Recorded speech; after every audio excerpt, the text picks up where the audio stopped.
사도 바울이 로마서에서 이런 표현을 했습니다. 복음은 모든 믿는 자를 구원에 이르게 하는 하나님의 권능이다. 근데 그 복음 안에는 믿음에서 믿음에 이르는 하나님의 의가 계시되어 있다. 이런 말씀을 했습니다. 복음이란 무엇이길래 거기에 하나님의 의가 계시되어 있을까? 우리가 잘 알지만 다시 한번 생각해 보면 복음이란 우리 인류를 죄와 사망에서 구원하기 위한 예수 그리스도의 죽음과 장사와 부활의 소식입니다. 그렇죠? 예수 그리스도의 죽음과 장사와 부활이 하나님의 의에 이르는 길입니다. 근데 문제는 그 길에 가는 방법이 하나가 있다는 거죠. 조건이 하나가 있다는 겁니다. 그게 바로 믿음입니다. 믿음.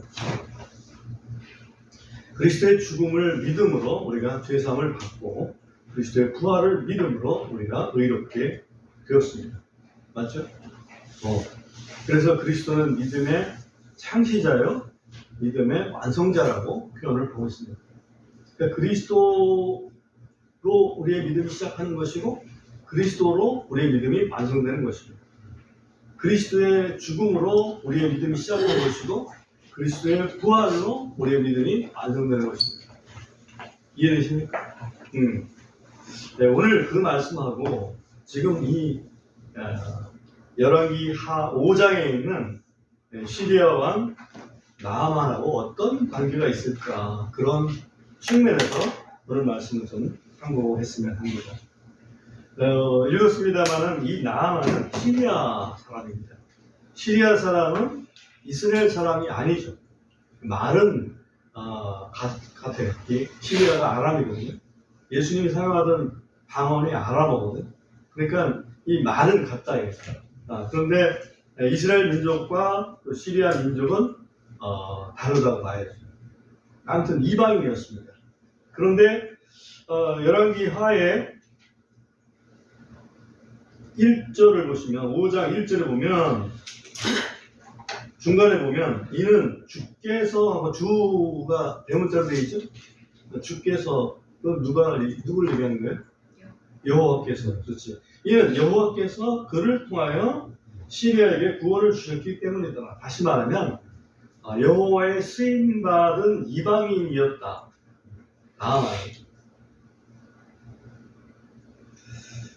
그리고 나아만은 예수님이 특별히 언급하신 성경 인물이기도 합니다. 그죠? 예수님이 어떤 경우에 나아만을 언급했냐면 예수님의 동네에 왔을 때 동네 사람들, 나사렛 사람들이 예수님을 좀 무시했어요. 저 사람 우리 동네 목수아들 아니야? 근데 어떻게 저렇게 또 회당에서 말씀을 저렇게 잘 전하지? 참 이해가 안 되네. 이런 식으로 약간 비꼬았습니다. 그때 예수님께서 몇 가지 언급하셨는데 그 중에 하나가 나아만이었습니다. 옛날에 엘리사 시대에 이스라엘에도 병든 자, 특별히 문둥병자가 많았지만 고침받은 사람은 이방인 나아만 하나밖에 없다. 그러니까 자기 고향에서 선지자가 이렇게 대접받는 일이 드물다라는 말씀을 하셨어요. 그러니까 예수님도 내심 좀 섭섭하지 않았을까 하는 생각도 있고, 또 어찌 보면 우리의 내면을 정확하게 지적을 하신 거죠. 아무튼 이 나아만은 여호와 하나님의 도우심을 받아서 큰 전과를 얻었고 그 전과로 말미암아서 시리아 땅에서 존귀한 자가 되었었습니다. 근데 문제가 하나 있었죠. 문둥병에 걸렸습니다. 나병이 되어 있는데 나병이나 문둥병, 저는 어릴 때 항상 문둥병 이렇게 들어가지고 나병보다는 문둥병이 훨씬 더 가깝게 느껴집니다. 그래서 제가 문둥병이라고 얘기를 하더라도 이해를 해주시기 바랍니다.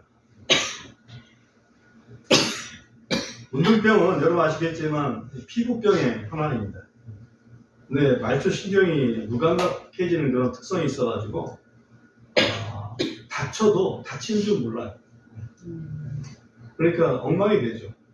모든 피부들이 손가락이 부러져도 잘 모르고, 그죠?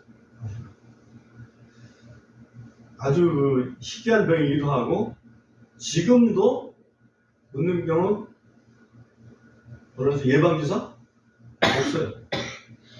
개발되지 않았습니다. 율법에 의하면 문둥병에 걸린 사람은 격리시켜야 합니다.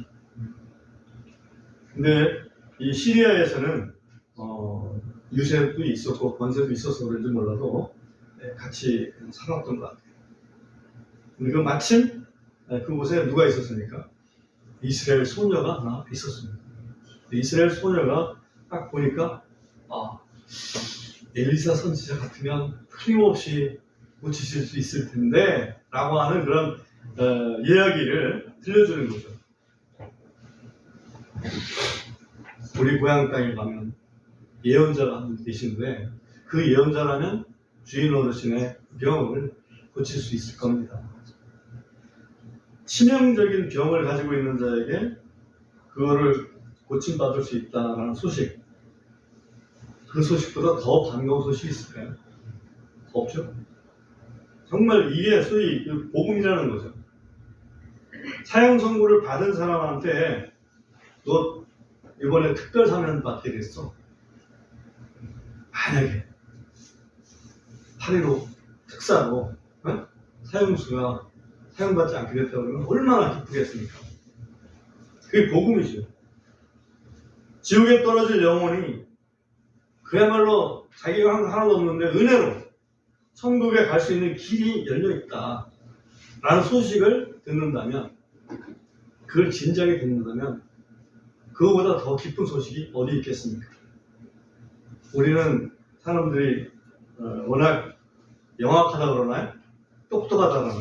그래서 그거를 뭐 그렇게 기쁜 소식이라고 잘 알지를 않아요. 실상은 그게 엄청나게 기쁜 소식인데,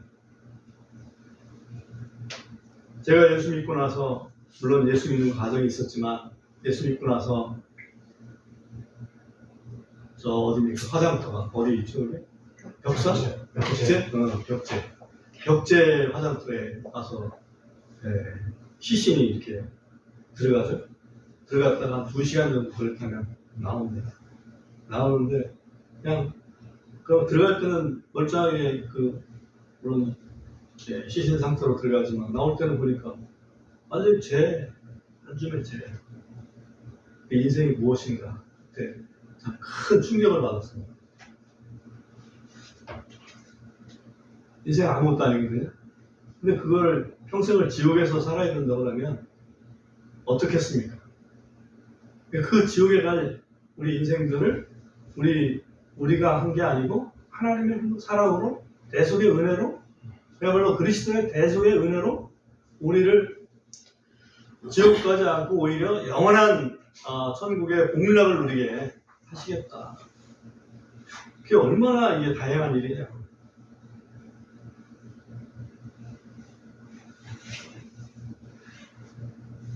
이 나만 장군한테 하나님께서 큰 선물을 지금 안겨다 주고 복음을 들려주셨거든요. 복음. 자기의 치명적인 질병을 고칠 수 있다는 그런 소식. 이 소녀가 말한 예언자는 누구였습니까? 여러분 아시겠지만 엘리사죠. 엘리사였습니다. 엘리사라는 이름의 뜻은 뭘까요? 엘은 뭐죠? 하나님. 리사? 엘, 리사? 이렇게 되죠? 사자 그러면 뭔가 떠오르는 게 있죠. 이사야 할 때 이사 뭐죠? 지난번에 이게 이제 구원이라는 뜻이 예수와 이해되죠? 구원이라는 뜻입니다. 그러니까 엘리사 이 말은 하나님이 구원이시다 이런 뜻이에요. 엘리야 이거는 하나님이 여호와다. 야는 여호와인데, 그러니까 하나님이 여호와다. 하나님이 구원이시다. 엘리사. 차이 좀 알겠죠? 엘리야와 엘리사. 그래서 아무튼 그 예언자는 엘리사였습니다. 문둥병자는 뭘 상징할까요? 상징한다면 죄인. 문둥병자. 제가 물어본 게 문둥병은 죄를 상징하지. 문둥병자는 죄인을 상징하죠. 그렇다면 엘리사는 과연 누구를 상징할까요? 죄인을 구원할 수 있는 누구예요? 예수님이실 거예요. 예수님을 상징하는 인물이 엘리사예요. 이해되죠?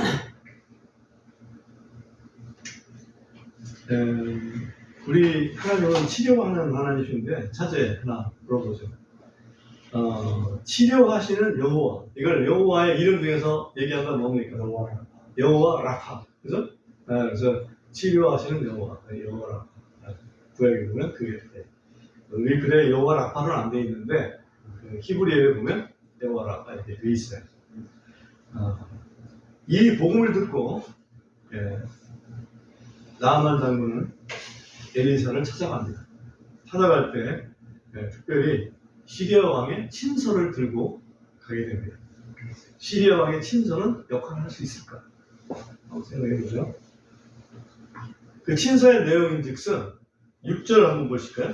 6절에 보면 그가 이스라엘 왕에게 그 편지를 가져갔는데 이르기를 보소서 내가 내 신하 나아만을 편지와 함께 당신에게 보내니 이제 편지가 당신에게 이르거든 당신은 그의 나병을 고쳐주소서. 친서의 내용입니다. 그러니까 시리아 왕이 이스라엘 왕한테 주는 친서예요.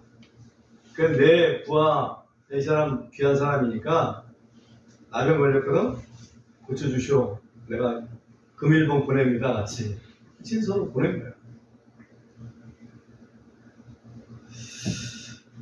이스라엘 왕 입장에서는 그 친서를 받고서 어땠을까? 이스라엘에서는 지금 나병을 고쳐본 적이 없어요. 그 고침받았다는 소리를 들은 적이 없어요. 그걸 어떻게 알 수 있죠? 예수님이 그렇게 말씀하셨구나.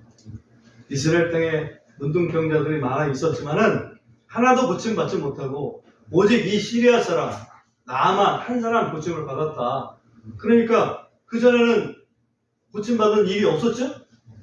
그러니까 이건 뭐 불치병으로 알고 있는 건데 고쳐내라 그러니까 야 이거 우리한테 뭔가 이 수를 쓰려고 이렇게 하는 게 아닌가 라고 해서 이스라엘 왕이 한 행동이 하나 있습니다.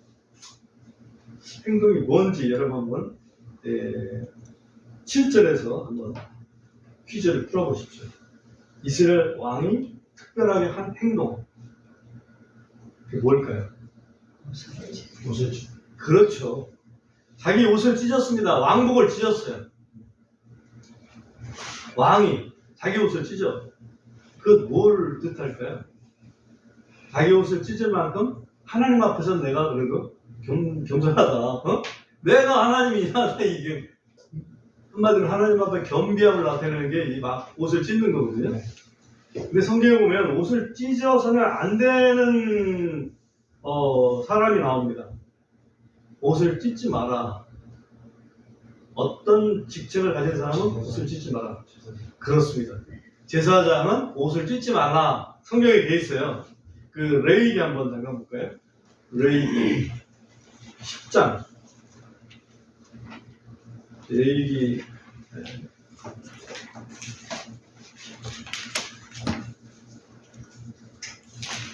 레위기 21장 10절.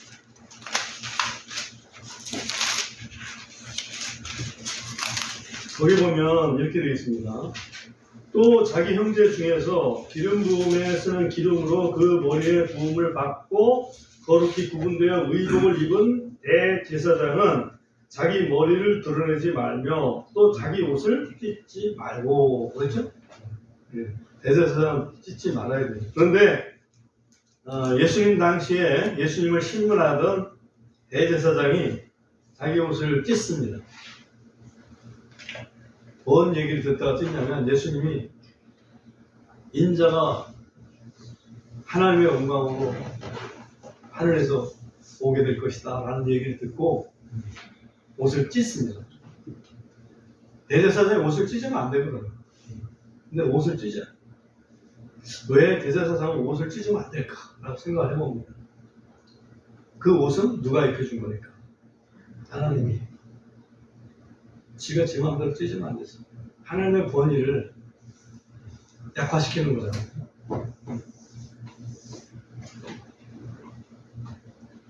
대제사장의 그런 행동은 말씀에 어긋나는 행동이었습니다. 원래 명색이 대제사장이지만 실제로 그의 그 중심에서 보면 하나님의 그 사람다운 그런 사람은 아니었잖아요. 그죠? 그렇기 때문에 별 이상할 건 없지만 불법한 행동이었다. 근데 왕에 대해서는 이제 그런 건 없습니다. 그러나 아무튼 이스라엘 왕은 자기의 어떤 하나님 앞에서 겸비함을 나타내기 위해서 옷을 찢었어요. 왕의 친서로 고칠 수 있는 병이 아니었습니다. 근데 왕이 옷을 찢었다는 소식을 누가 듣냐면 엘리사가 들어요. 엘리사가 딱 듣고 나서 그때 사람을 보내죠. 왕이요, 옷을 찢을 필요까지 없으셨습니다. 왜냐하면 그분이 이렇게 왔다는 것은 이 이스라엘 땅에 하나님의 예언자, 바로 자신이죠. 예언자가 있다는 것을 알기 때문에 온 겁니다. 나한테 보내십시오. 엘리사는 정말 어쩌면 믿음이 출중했던 틀림없습니다. 하나님께서 걱정하지 말고 불러와, 내가 고쳐줄게. 그렇게 말씀을 듣지 않았을까 하는 그런 생각이 듭니다. 하나님은 이스라엘의 하나님만이 아닙니다. 하나님은 온 인류의 하나님이십니다. 그죠? 그래서 이스라엘 사람만 불쌍히 여기시는 게 아니고 하나님의 이름의 명성을 듣고 하나님께 찾아오는 모든 사람을 하나님은 받아주십니다. 그게 오늘날 복음의 특징이라고 할 수가 있겠습니다. 결국 이 나아만 장군은 이제 엘리사의 집을 찾아가서 그 대문 앞에 딱 자기 부하들하고 같이 서서 한마디로 조선시대로 말하면 이리 오너라! 이렇게 했죠. 이리 오너라. 근데 엘리사가 안 나오고 엘리사 심부름꾼이 딱 나와서 우리 예언자님이 이렇게 말씀하시네요. 딱 말씀하시네요. 그러면서 10절 말씀을 얘기하는 거예요. 10절에 보면 엘리사가 전령을 그에게 보내어 이르되, 전령은 심부름꾼이죠. 가서 요르단강에서 몸을 7번 씻으라. 그리하면 4살이 다시 나와 내가 정결하게 되리라 하더라. 그래서 장군님, 우리 예언자님이 이렇게 말씀하시네요. 저기 요단강이 있거든요. 거기 가셔가지고 7번 몸을 씻으라 하시네요. 그러면 나을 거라고. 쉽잖아요. 좋잖아. 근데 이 엘리사가 막 화를 냅니다. 처방전이 따르기 어려운 처방전입니까? 아니죠? 쉽죠? 처방전이 돈이 많이 드나요? 돈도 안 들어요. 이 요단강에 가서 몸에 7번 씻으면 돼요. 그런데 나아만의 생각과 달라서 분노를 하게 됐습니다. 어렵지도 않고 돈도 안 드는데 자기 생각과 다르다는 이유로 복음을 안 믿습니다. 맞죠?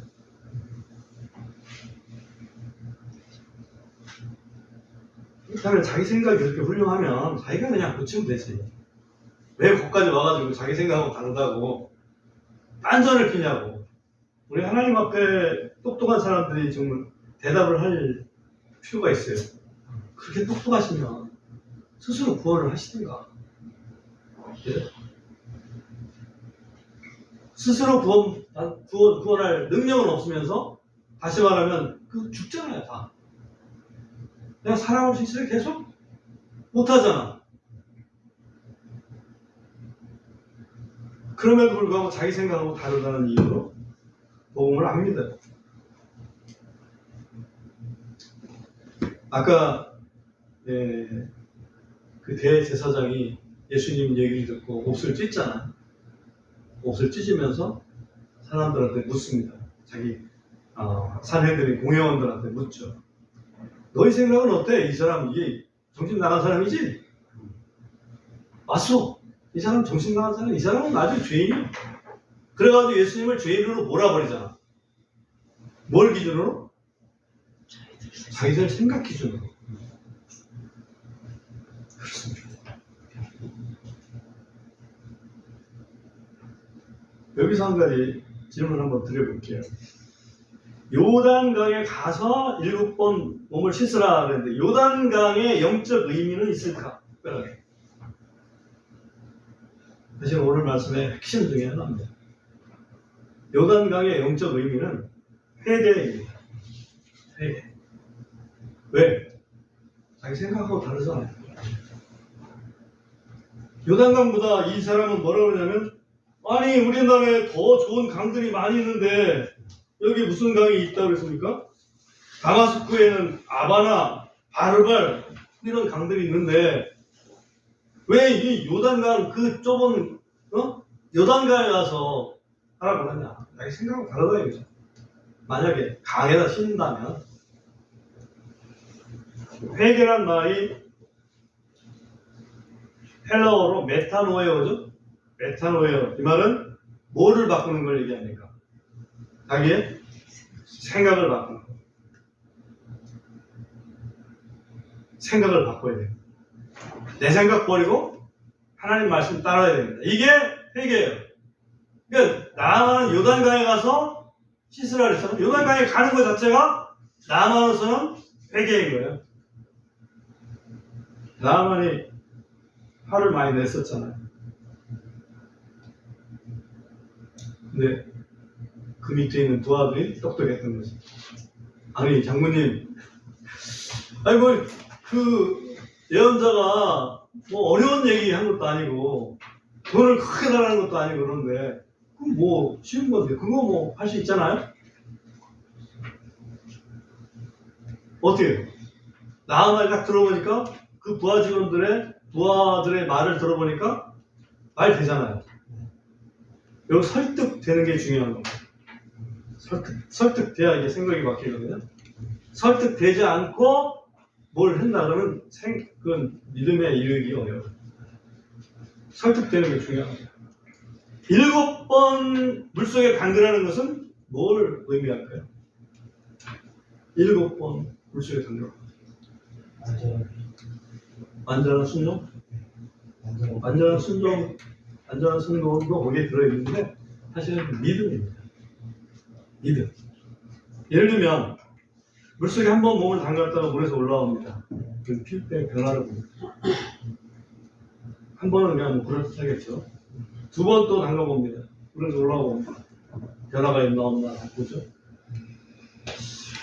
좋은 하나입니다. 세 번까지 하면 세 번 변화가 없으면 갈등하겠죠? 실제로 이 나아만의 변화가 6번까지 있었습니까? 없었죠. 없어도 주님께서 7번 하라고 했으니까 7번 하면 낫는다고 했으니까 내가 그걸 믿는다면 7번 하는 거예요. 엘리야 선지자가 갈멜산에서 하나님께서 비 내려줄게 라고 약속을 하셨잖아요. 기도하죠. 자기 종 밑으로 하나님 이제 다 끝났으니까 비를 내려주십시오. 그래서 종자한테 가서 야 저쪽에 가서 쳐다도 안 보는 거지. 엘리야는 가만히 보면 하늘 자기 쳐다보면 될 텐데 저쪽에 가서 야, 구름 떠오르나 한번 봐봐. 한 번, 두 번, 세 번, 네 번, 5번, 6번까지 안 떠오르잖아요. 그죠? 7번 또 기도하고 또 보내니까 7번째 손바닥만한 구름이 하나 나왔어요. 기도 더 했습니까? 안 했죠. 믿음입니다. 나아만이 7번 몸을 아무런 변화가 없는데 6번까지도 아무런 변화가 없는데 7번 몸을 담글 수 있다는 것은 이미 믿은 거예요. 앞에서는 회개도 안 했었잖아. 성결했으니까. 요단강에 회개하고 7번 믿으니까 어떤 일이 벌어졌을까요? 소위 14절에 보니까 이에 그가 내려가서 하나님의 사람의 말씀대로, 여기 번역상에서 하나님의 사람의 말대로 이렇게 하는 게 더 자연스러울 것 같은데, 말씀대로 아무튼 요르단강에 7번 몸을 담그니 그의 살이 다시 나와 어린아이의 살과 같이 되고 그가 정결하게 되었다. 완전히 나아진 거죠. 완전히 나았습니다. 그래서 믿음이라는 것은 이렇게 큰 역할을 합니다. 믿음은 믿음으로 시작해서 믿음으로 끝나야 합니다. 그죠? 한 예로 아브라함이 이삭을 얻을 때 아브라함이 99세였고 그의 아내 사라가 89세였습니다. 그죠? 도저히 생리적으로 불가능한 일이었는데 하나님께서 아들 주신다. 그걸 믿었습니다. 그래서 아들을 낳았죠. 근데 하나님께서 아브라함한테 네 아들 이삭을 제물로 바쳐라. 그때 한참 이삭이 10대 청년이었습니다. 그때 아브라함은 믿음으로 이삭을 드렸습니까? 아니면 그때는 안 믿었습니까? 믿음으로 드렸죠. 히브리서에 보면 그가 이삭을 만약에 드리더라도 하나님께서 다시 살려주실 것이다 라는 믿음으로 드렸다라고 히브리서에 분명히 말씀하고 있어요. 그러니까 믿음이라는 것은 믿음에서부터 시작해서 믿음으로 끝나야 되는 거예요. 우리 그리스도인들이 믿음에서 물러가면 하나님께서 기뻐하시지 않겠다라고 말씀하고 계십니다.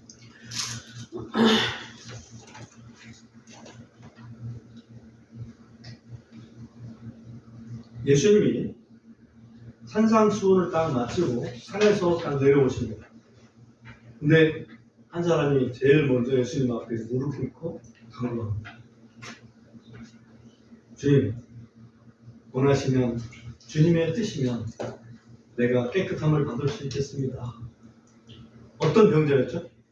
무슨 병자였죠? 문둥병자였습니다. 세상의 의원들이 할 수 없는 일이지만 그 병자가 산상수훈을 들어보니 이분은 그냥 보통 사람이 아니구나. 바짝 엎드려가지고 주님의 뜻이면 그럼 고치실 수 있습니다. 그러니까 주님께서 만지셨죠. 만지시면서 내 뜻이다. 내가 원하노니 깨끗함을 받으라. 즉시로 정결하게 되었습니다. 왜 그게 가능했습니까? 하나님이셨기 때문에. 예수님이 하나님의 아들이셨기 때문에 그게 가능했던 거죠. 하나님은 이 나아만 장군의 몸을 요단강에서 7번 씻으니까, 내가 씻었으니까 그 요단강 물이 뭔가 역할을 해서 나은 게 아니라고 제가 그 말씀을 드리려고 하는 거예요. 요단강 물이 정말 바르발강보다 더 효능이 있어서 깨끗해진 게 아니라니까요. 뭐 때문에 깨끗해졌어요? 믿었기 때문에. 영적인 일이라는 거죠. 이게 화학적으로 물이 막 반응해서 깨끗해진 게 아니고 영적인 일이라니까. 하나님의 그 권능이 거기에 임해서 그 깨끗해진 거예요. 우리의 질병의 치유는 영적인 일입니다.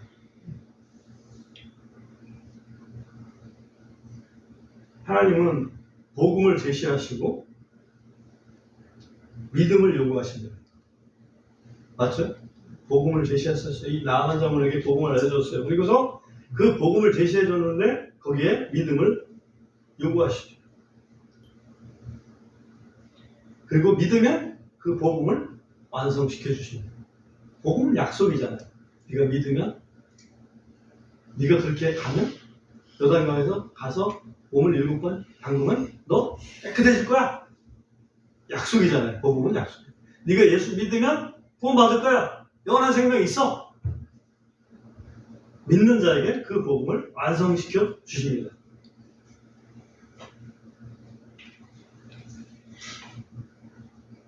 우리의 그 복음은 죄사함이지만 죄사함의 완성은 뭐예요?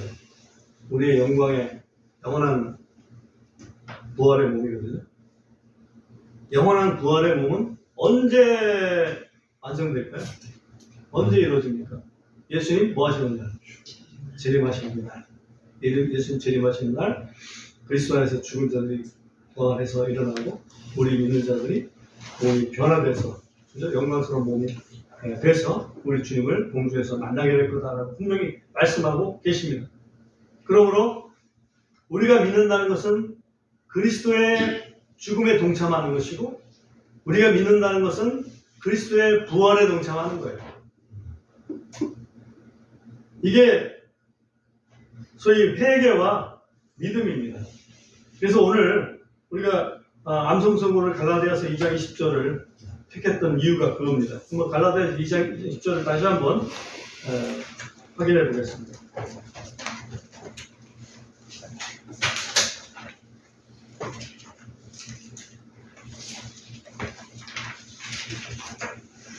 갈라디아서 2장 20절에 보면 내가 그리스도와 함께 십자가에 못 박혔으나 이렇게 되어 있어요. 내가 그리스도의 십자가에 못 박혔다는 것은 내가 그리스도의 죽음에 동참했다는 얘기죠. 내가 그리스도의 죽음에 동참했습니다. 그럼에도 불구하고 내가 사노라. 그렇지만 지금 내가 살아가고 있다. 죽었는데 왜 사냐? 이제 그런 얘기를 사도 바울이 자문대답을 합니다. 그러나 내가 아니요. 지금 내가 사는 게 아니고 사실은 그리스도께서 내 안에 사시는 것이다. 이 말은 그리스도의 부활에 내가 지금 동참해 있다는 얘기죠. 내가 지금 육체 안에 사는 삶은 나를 사랑하사 나를 위해 자신을 주신 하나님의 아들의 믿음으로 사는 것이다. 주님과 함께 죽었으면 주님과 함께 살 줄로 믿습니다.